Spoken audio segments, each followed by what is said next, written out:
Hi everyone, welcome to our CAD NEST YouTube channel. So ನಾನು ಇವತ್ತು ಈ ಸೆಷನಲ್ಲಿ financial formula ಎಕ್ಸೆಲಲ್ಲಿ ಯಾವ ರೀತಿ ಮಾಡೋದು. ಫೈನಾನ್ಷಿಯಲ್ ಫಾರ್ಮುಲಾ ಅಂದರೆ ಏನು ಅಂದರೆ, ಈಗ ನಾನು ಸಪೋಸ್ ಲೋನನ್ನು ತೊಗೊಂಡಿರ್ತೀನಿ. ಲೋನ್ ಒಂದು 5 lakh ಲೋನ್ ತೊಗೊಂಡಿದ್ದೀನಿ. ಓಕೆ, ದೆನ್ ಈಗ ಅದಕ್ಕೆ ಇಂಟ್ರೆಸ್ಟು, ಈಗ ನೀವು ತುಂಬ ಲೋನನ್ನು ತೊಗೊಂಡಿರ್ತೀರ, ಅದಕ್ಕೆ ಇಂಟ್ರೆಸ್ಟ್ ಎಷ್ಟು ಪೇ ಮಾಡಬೇಕು, ಎಷ್ಟು, ಒಂದು 10% ಇಂಟ್ರೆಸ್ಟ್ ಇದೆ. ನಂಬರ್ ಆಫ್ ಇಯರ್ ಎಷ್ಟು ವರ್ಷ ಕೊಡ್ತಾರೆ, ಒಂದು 5 yearsಗೆ. ಇದನ್ನು ನಾನು ಮಂತ್ಲಿ ಎಷ್ಟು ಕಟ್ಟಬೇಕು ಹಾಗೆ. ಸೊ ನನಗೆ each and every month capital amount ಅಂದರೆ ಅಮೌಂಟಲ್ಲಿ 5 lakh ಅಷ್ಟು ಕಟ್ತೀನಿ, ಮತ್ತು ಲಾಭ ಸೊ ಇಂಟ್ರೆಸ್ಟ್ ಎಷ್ಟು ಕಟ್ತೀನಿ ಅಂತ ಕಂಡುಹಿಡಿಬೇಕು. ಅದಕ್ಕೆ 3 ಫಾರ್ಮುಲಾಸ್ ಬರುತ್ತೆ. ಏನು, PMT. PMT ಅಂದರೆ ಏನಪ್ಪ ಅಂದರೆ ಪರ್ ಮಂತ್ ಟ್ರಾನ್ಸಾಕ್ಷನ್.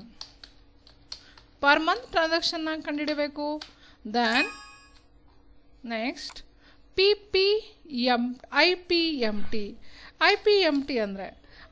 IPMT ಅಂದರೆ interest per month transaction.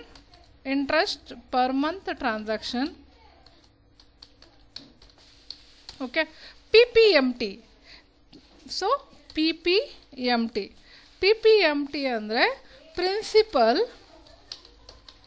Per month transaction. Okay, ಈಗ ಈ ಮೂರನ್ನು ನಾವು ಹೇಗೆ ಕಂಡುಹಿಡಿಯೋದು ಅನ್ನೋದನ್ನು ನಾನು ತಿಳಿಸ್ಕೊಡ್ತೀನಿ. ಫಸ್ಟು PMT ಕಂಡುಹಿಡಿಯೋಣ. PMTನ ಹೇಗೆ ಕಂಡುಹಿಡಿಯೋದು is equal to PMT. Then first ಏನು ಮಾಡಬೇಕು, ಪರ್ಸೆಂಟೇಜ್ ಸೆಲ್ ಅಡ್ರೆಸ್ ಅಂದರೆ ಎಷ್ಟು ತಂದು ಇದಕ್ಕೆ ಇದು ಮಾಡಿದ್ದೀವಿ, ಡಿವೈಡೆಡ್ ಬೈ ಎಷ್ಟು ತಿಂಗಳು, ಒಂದು ವರ್ಷದಲ್ಲಿ 12 months ಬರುತ್ತೆ, 12, ದೆನ್ ನಂಬರ್ ಆಫ್ ಇಯರ್ಸಿಗೆ ಎಷ್ಟು ಬರುತ್ತೆ, ದೆನ್ ಇಂಟು ಎಷ್ಟು ತಿಂಗಳಿಗೆ 12 months, then minus loan amount. ಇಷ್ಟನ್ನು ತೊಗೊಂಡು ಕಂಡುಹಿಡಿಬೋದು. ಓಕೆ, ಸೊ ನಾನೀಗ 50,000 ಹಾಕಿದ್ದೀನಿ, 1062 ಬಂದಿದೆ. 5 lakhನ ಹಾಕ್ತೀನಿ, 10,623 ಬಂದಿದೆ ಅಲ್ವಾ.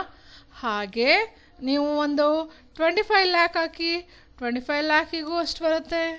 ದ್ಯಾನ್ 10 lakh, 15 lakh ಹಾಕಿ, 15 lakhಗೆ ಎಷ್ಟು ಬರುತ್ತೆ. ನಾವು ಮಂತ್ಲಿ ಎಷ್ಟು ಕಟ್ಟಬೇಕಾಗಿರುತ್ತೆ.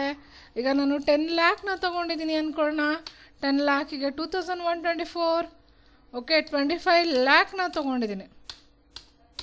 25 lakhಗೆ 53,117 rupees ಕಟ್ಟಬೇಕಾಗುತ್ತೆ. ಈ ರೀತಿ PMTಯನ್ನು ನಾವು ಕಂಡುಹಿಡಬೇಕು.